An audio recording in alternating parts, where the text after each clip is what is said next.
itu lari kepada formalitas untuk menghindari substansi. Dalam hukum itu ada kebenaran yang substantif, ada yang kebenaran formalistik. Jadi Anda yang katakan itu formal semua, wah ini KPU-nya sudah gini, sudah itu, dan lain sebagainya. Tapi ijazahnya sendiri nggak pernah ditunjukkan. Uji sama-sama. Loh, yang akan Selesai. menguji itu bukan Roy yang mantan narapidana itu, nggak mungkin Pak Jokowi Nah, melakukan kan uji. Anda langsung Kan, ya, melakukan.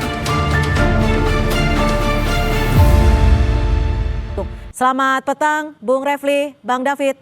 Selamat sore, selamat petang, Mbak Selamat Cynthia. petang.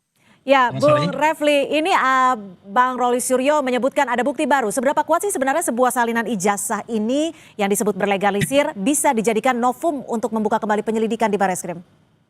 Ya sebenarnya ini kan bukan novum. Jadi menurut saya kalau ini dari sisi hukum ya, kemarin itu sebenarnya banyak yang namanya bukti-bukti atau alat bukti. Kalau kita berpatokan pada pasal 184 KUHP ya, Kitab Undang-Undang Hukum Acara Pidana, maka kita bertanya, ada nggak keterangan ahli? Kan ada. Ada nggak keterangan saksi? Kasmujo itu kan keterangan saksi. Ada nggak surat? Ya ijazah yang dipersoalkan itu kan surat. Ada nggak misalnya keterangan terdakwa ya nanti di pengadilan. Jadi sebenarnya terlalu banyak bukti-bukti yang mengarah kepada ijazah itu palsu. Nah, artinya untuk ditingkatkan sesungguhnya ya oleh Barreskrim. Apa yang diperoleh dari KPU itu menjadi sebuah pusat debat. Pusat debatnya adalah bahwa oh ternyata yang ini yang disampaikan oleh kubu Jokowi di dalam Pilpres 2019. Kalau yang itu barangnya, ya itulah yang sudah diteliti oleh Rismond, Roy Suryo, Dr. Tifa, yang kemudian kata Roy Suryo menghasilkan kesimpulan 99,99% palsu. Karena itulah menurut saya, ya harusnya penyidik ya tergerak kalau seandainya mereka bekerja secara independen. Kalau mereka bekerja karena berdasarkan pesanan atau masih ada relasi kekuasaan yang kuat, ya nggak akan pernah jalan kasus ini. Karena kasus ini kan mudah. Misalnya Pak Jokowi mengatakan, siapa bilang palsu nih yang ngasih saya? Nih, dia tunjukkan dan kemudian udahlah daripada Anda berdebat semua, lebih baik kita selesaikan, ujilah secara forensik. Nah kalau itu kan selesai. Tapi ini kan masalahnya, ijazah itu kok seperti kata orang, maaf kata ya, seperti alat pribadi orang yang tidak boleh dilihat begitu. Padahal kita biasa aja. Anda kalau mau melihat ijazah saya ya bisa. Ngapain ya, Bang David, gimana Bang David? Jika memang ada permintaan agar Barreskrim segera membuka kembali kasus ijazah Jokowi? Ya, saya kira begini.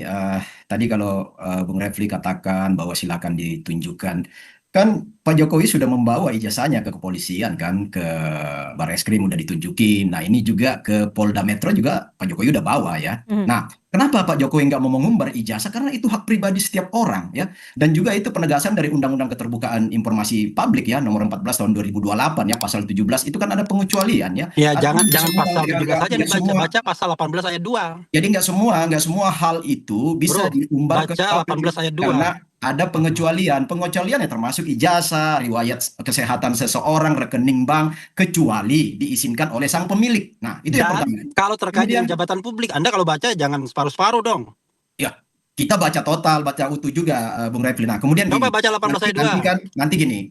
Nanti gini, ini kan pasti akan dipanggil ke Polda ya, akan dipanggil semua. Termasuk pelapor Pak Jokowi maupun apa yang dilaporkan ini kan, Roy dan CS-nya lah gitu. Pasal 18 yang Anda maksud seperti apa? Mungkin Bang David bisa sekaligus menanggapi, gimana Bang? Jadi Undang-Undang Keterbukaan Informasi Publik itu, Undang-Undang 14 2008, itu bicara tentang pengecualian dokumen-dokumen yang tidak perlu dibuka. Salah satunya adalah riwayat pendidikan seseorang, dengan kata lain ijazah.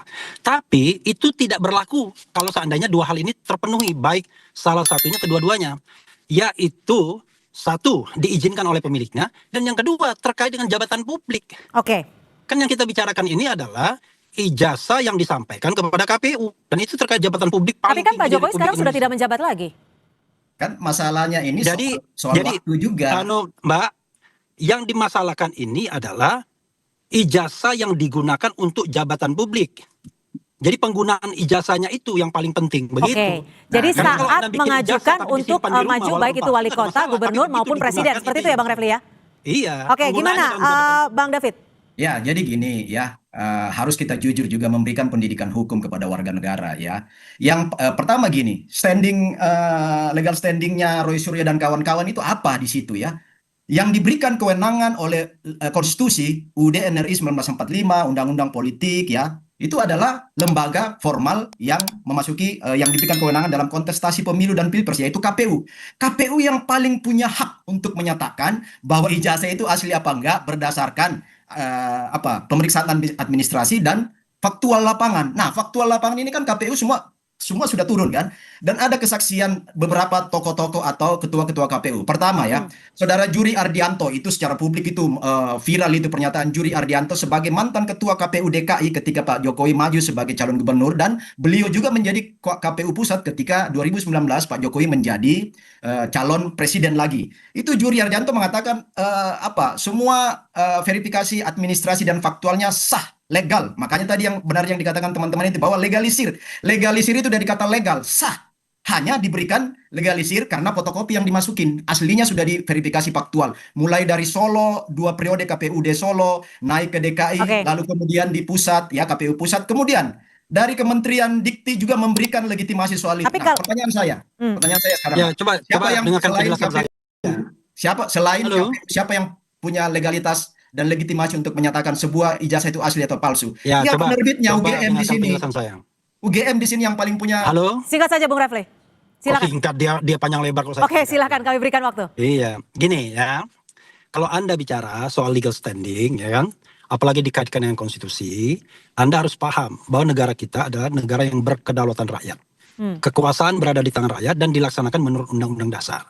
Warga negara seluruh republik ini memiliki hak-hak konstitusional. Salah satunya the right to. Ditahan dulu Bung David. Tahan dulu. Salah Silakan, Bung satunya Refli. the right to information.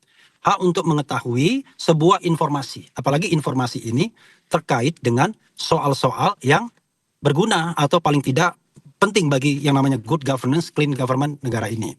Itu satu. Nah, yang kedua, ya kan, orang biasanya ya itu lari kepada formalitas untuk menghindari substansi.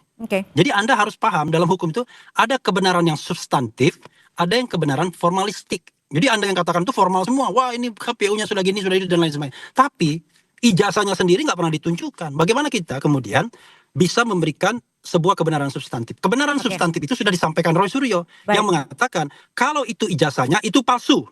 Nah sekarang pertanyaannya adalah ada nggak bantahannya? Instead of Anda bilang itu sudah diuji dan lain sebagainya. Kan bantahannya kan harus pada objek yang sama. Begitu dong cara metode ilmiah berpikirnya. Bantahannya sudah clear gitu. Kalau Anda cuma bicara formalitas, kita udah tahu Pak Jokowi itu sekarang menghindari pengujian ijazah.